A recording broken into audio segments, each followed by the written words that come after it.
Unang doon na kayo madungog, magwali mingon, dawatan ninyo si Kristo, na personal ninyo nga manuluwas. O maluwas no?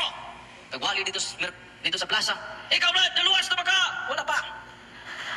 Ikaw, luwas na ko. Ining mga Katoliko, wap pa maluwas. Pero kami, luwas na.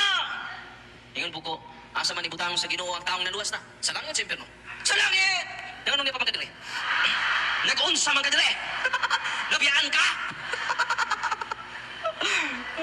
Wapa po ka maluwas, kaya ito, mas langit ang naluwas na.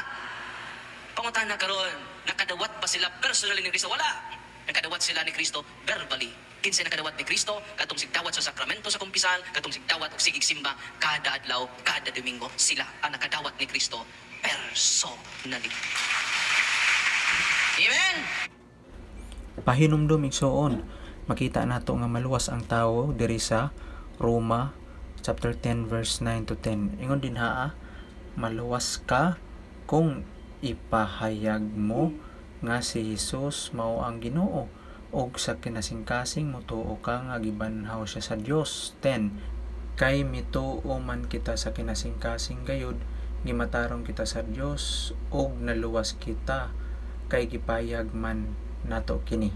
Mga igsoon, dugang kay balo nga maluwas ang tawo diri sa Roma 9 to 10. God bless.